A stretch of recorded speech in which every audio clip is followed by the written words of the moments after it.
Hello friends, in this quick tutorial I'm going to show how to convert HTML to PDF using Adobe Acrobat. Click on File, Open. Click here and make sure to select all files. Otherwise you will not find the HTML file to open. Here's my HTML file. Let's open it.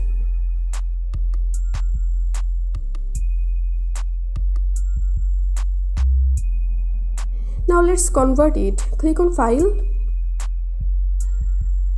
Save As.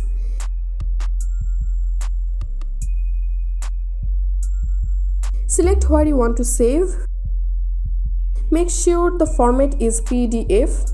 Then click on Save. And here's the converted file. That's it for now. If you benefited a little from this video, then subscribe to this channel. Thank you.